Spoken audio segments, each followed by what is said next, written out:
Types of partnership study करेंगे duration के basis पर, जो लंबे समय तक चलती हैं और जो कुछ ड्यूरेशन या कम समय के लिए चलती है। तो लंबे समय तक नॉर्मली पार्टनरशिप एट विल चलती है।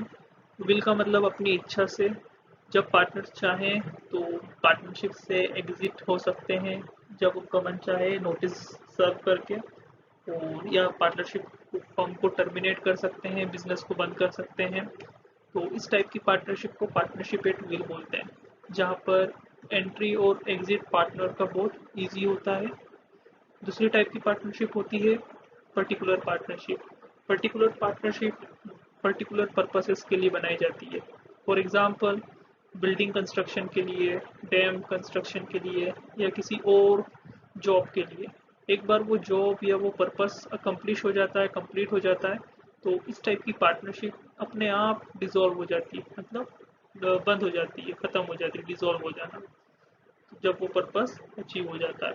तो ड्यूरेशन के बेसिस पे ये दो पार्टनरशिप है।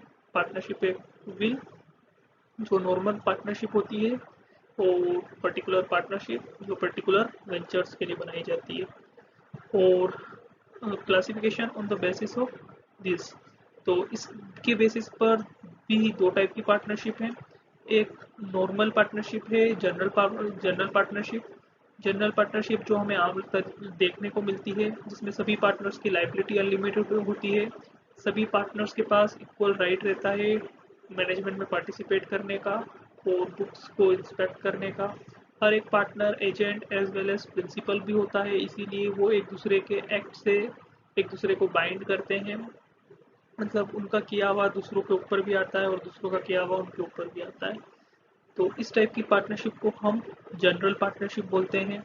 रजिस्ट्रेशन इस पार्टनरशिप का ऑप्शनल रहता है, मतलब एक ओरल एग्रीमेंट के साथ भी ये पार्टनरशिप स्टार्ट हो सकती है।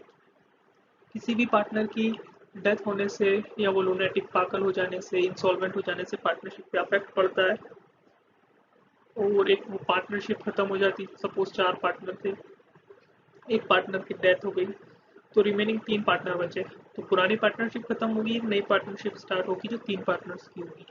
तो जो नॉर्मली हमें पार्टनरशिप का आइडिया है वो एक जनरल पार्टनरशिप होती है।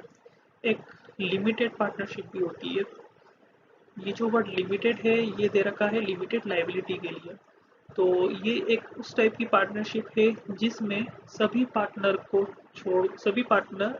एक को छोड़कर, कम से कम एक को छोड़कर, एक पार्टनर तो ऐसा होना चाहिए जिसकी लाइबिलिटी अनलिमिटेड हो। तो इस टाइप की पार्टनरशिप को हम लिमिटेड पार्टनरशिप बोलते हैं, जिसमें सभी पार्टनर की लाइबिलिटी लिमिटेड रहती है, एक या एक से ज़्यादा पार्टनर्स को छोड़ के। तो इस टाइप की पार्टनरशिप में दो टाइप के पार्टनर हो जाएंगे फिर, एक लिमिटेड लाइबिलिटी वाले और एक अनलिमिटेड लाइबिलिटी वाले। तो लिमिटेड लाइबिलिटी वाले जो पार्टनर्स हैं उनकी डेथ होने से, रिटायरमेंट होने से, इंसॉल्वेंट होने से पार्टनरशिप फर्म को कोई अफेक्ट नहीं पड़ता है लिमिटेड पार्टनरशिप में। और लिमिटेड पार्टनर्स के पास कोई राइट नहीं रहता है मैनेजमेंट में पार्टिसिपेट करने का या बुक को इंस्पेक्ट करने का। और ये लिमिटेड पार्टनर्स अपने एक्ट से दूसरे पार्टनर्स को बाइंड भी नहीं करते हैं।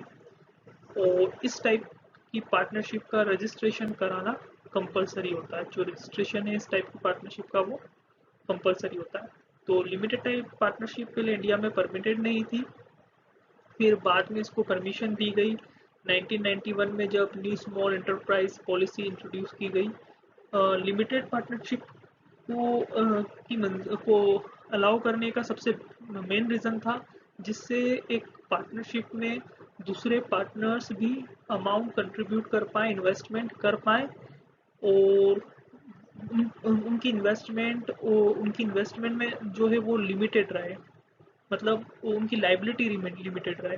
क्योंकि जो जनरल पार्टनरशिप है उसका सबसे बड़ा डिसएडवांटेज ये था कि अगर उसमें कोई इन्वेस्टमेंट करता है तो उसकी लाइबिलिटी अनलिमिटेड होती है। अगर बिजनेस लॉस सफ़र करता है तो जो पैसे उसने बिजनेस में लगाए हैं वो तो सिंक होते हैं, डूबते हैं, बाकी उसको पर्सनली अपने पर्सनल प्रॉपर्टी में से भी पे करना रहता है।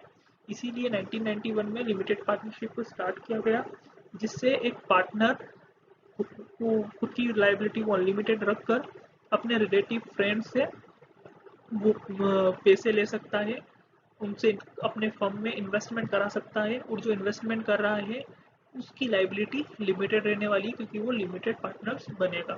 तो इस टाइप की पार्टनरशिप को लिमिटेड पार्टनरशिप बोलते हैं। तो ये दो बेसिक से क्लासिफिकेशन थे पार्टनरशिप के, types of partnership. Partnership deed एक रिटर्न एग्रीमेंट को कहते हैं। जब पार्टनर्स पार्टनरशिप डीड फॉर्म करते हैं तो बेसिकली जो ओरल एग्रीमेंट होता है वो रिटर्न फॉर्म में हो जाता है और ज़्यादा डिस्क्रिप्टिव हो जाता है, उसमें सारे टर्म्स कंडीशंस जो हैं वो लेट डाउन हो जाते हैं। तो उसको हम उस डॉक्यूमेंट को पार्टनरशिप डीड बोलते हैं। पार्टनरशिप डीड जो है वो एक क्लियर एग्रीमेंट है जिसमें सारी टर्म्स और कंडीशन होती हैं पार्टनरशिप से रिलेटेड, जिससे कोई मिसअंडरस्टैंडिंग ना हो पार्टनर्स के बीच में। एग्रीमेंट ओरल और रिटर्न भी हो सकता है, लेकिन जो रिटर्न एग्रीमेंट है उसको वो एडवाइजेबल है, क्योंकि रिटर्न एग्रीमेंट किसी के डिस्प्यूट के केस में या पार्टनर्स में कॉन्फ्लिक्ट होने के केस में एविडेंस सर्व करता है कोर्ट में। तो पार्टनरशिप डीड में कुछ ये पर्टिकुलर्स आते हैं, फर्म का नाम, पार्टनर्स, बिजनेस और लोकेशन, बिजनेस कितने ड्यूरेशन के लिए है, पार्टनर्स के कैपिटल, प्रॉफिट कैसे डिस्ट्रीब्यूट होगा, पार्टनर्स की ड्यूटी, फर्म को कैसे डिसॉल्व करेंगे, बंद करेंगे, अकाउंट्स कैसे प्रिपेयर होंगे, डिस्प्यूट कैसे सॉल्व होंगे, सैलरीज, ड्राइंग और ये सब, admission, retirement, expulsion of partners. तो ये सारे पर्टिकुलर पार्टनरशिप डीड में आते हैं। पार्टनरशिप का रजिस्ट्रेशन कराना कंपलसरी नहीं है, ऑप्शनल है। लेकिन partnership registration of partnership firm means entering the firm name along the relevant prescribed particular in the register of the firm kept with the registrar of firm. Firm का registration का कराना compulsory नहीं है, optional है।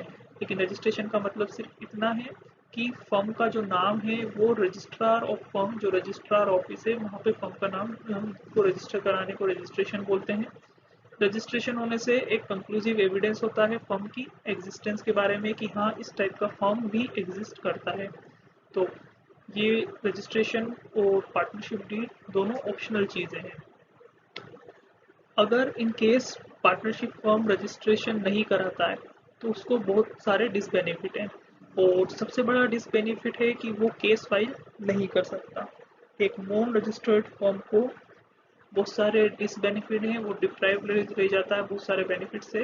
वो case file नहीं कर सकता किसी फर्म के अगेंस्ट और खुद के पार्टनर के अगेंस्ट या किसी थर्ड पार्टी के अगेंस्ट, या केस नहीं कर सकता अपने किसी पार्टनर के अगेंस्ट। तो बेसिकली एक अनरजिस्टर्ड फर्म जो है can not file a suit against any other firm, against any other partner और against any other third party. अब हम स्टडी कर रहे हैं फोर्थ कोऑपरेटिव सोसाइटी। अभी तक हम स्टडी कर चुके हैं सोल प्रोप्राइटरशिप, पार्टनरशिप और जॉइंट लिमिटेड फैमिली बिजनेस। तो जो तीनों थी वो एक्चुअल में प्रॉफिट मेकिंग ऑर्गेनाइजेशन थी, और जो कोऑपरेटिव सोसाइटी है वो एक वॉलेंटरी एसोसिएशन है। वॉलेंटरी एसोसिएशन का मतलब, वॉलेंटरी के दो मीनिंग होते हैं। एक तो होता है समथिंग विच इज इंटेंशनल, जो कि जानबूझकर किया गया हो, और एक वॉलेंटरी का मीनिंग होता है फॉर प्रोवाइडिंग असिस्टेंस और हेल्प। तो यहाँ वॉलेंटरी का मतलब है एक वो एसोसिएशन, वो बिजनेस जो हेल्प प्रोवाइड करता हो, किसको, उन पर्सनस को जो उसके मेंबर्स हैं। और एक कोऑपरेटिव सोसाइटी बनाई जाती है motive of welfare of the members. Cooperative society के अंदर मेंबर्स रहते हैं, जैसे पार्टनरशिप में पार्टनर्स थे, तो मेंबर्स के वेलफेयर के लिए कोऑपरेटिव सोसाइटी को बनाया जाता है। और कोऑपरेटिव सोसाइटी दूसरी फॉर्म्स ऑफ ऑर्गेनाइजेशन से डिफरेंट है। कोऑपरेटिव सोसाइटी का रजिस्ट्रेशन कराना कंपलसरी है, जबकि सोल प्रोप्राइटरशिप में ऐसी कोई नीड नहीं थी, ज्वाइंट लिमिटेड फैमिली बिजनेस में भी ऐसी कोई नीड नहीं थी, और पार्टनरशिप में रजिस्ट्रेशन जो है वो ऑप्शनल था। लेकिन एक कोऑपरेटिव सोसाइटी फॉर्म करने के लिए जो रजिस्ट्रेशन है वो कंपलसरी है। कोऑपरेटिव सोसाइटी बन ही नहीं सकती जब तक उसका रजिस्ट्रेशन ना हो। और कोऑपरेटिव सोसाइटी रजिस्टर होती है under cooperative society act 1912। So cooperative society को सेटअप करना जो है वो इतना सिंपल नहीं है। Most what is required is a consent of at least 10 adult person to form a cooperative society. Cooperative society start करने के लिए सिर्फ आपको 10 एडल्ट पर्सन्स की जो है कंसेंट चाहिए। कंसेंट मतलब उनकी रजामंदी चाहिए। तो मिनिमम 10 एडल्ट पर्सन या जो मेजर हैं वो मिलकर एक कोऑपरेटिव सोसाइटी को स्टार्ट कर सकते हैं। इतना सिंपल है। और कोऑपरेटिव सोसाइटी का जो मेंबर है, कोऑपरेटिव सोसाइटी का जो कैपिटल है, वो शेयर्स की फॉर्म में इशू किया जाता है। शेयर्स की फॉर्म में जो मेंबर्स हैं उनको सब्सक्राइब करना रहता है कोऑपरेटिव सोसाइटी का कैपिटल। और कोऑपरेटिव सोसाइटी का जो आइडेंटिटी एंटिटी है वो डिस्टिंक्ट है, अलग है। उसके मेंबर्स अलग की आइडेंटिटी अलग है और एक कोऑपरेटिव सोसाइटी की आइडेंटिटी अलग है रजिस्ट्रेशन होने के बाद। जैसे कि आपने सोल प्रोप्राइटरशिप में देखा था कि कोई सेपरेट डिस्टिंक्ट एंटिटी नहीं थी। सोल प्रोप्राइटर और बिजनेस को सेम अज्यूम किया जाता था in the eyes of law, in the eyes of public और गवर्नमेंट के आइज में। जो सोल प्रोप्राइटर है और उसका बिजनेस है वो दोनों सेम थे। लेकिन एक कोऑपरेटिव सोसाइटी और कोऑपरेटिव सोसाइटी के जो मेंबर्स हैं वो उनको अलग माना जाता है। फॉर एग्जांपल अमूल अमूल जो है एक कोऑपरेटिव सोसाइटी है। आनंद मिल्क यूनाइटेड लिमिटेड इसका नाम है। इसके बहुत सारे डेयरी प्रोडक्ट्स आते हैं। तो आप अमूल के मेंबर्स को जानते होंगे, हो सकता है आप किसी मेंबर को जानते हो उस कोऑपरेटिव सोसाइटी के। लेकिन एक आपके लिए जो अमूल कंपनी है वो एक डिफरेंट है, उसके मेंबर्स अलग हैं और वो एक कोऑपरेटिव सोसाइटी अलग है। फॉर एग्जांपल मुकेश अंबानी को आप अलग समझते हो और रिलायंस इंडस्ट्री को आप अलग समझते हो।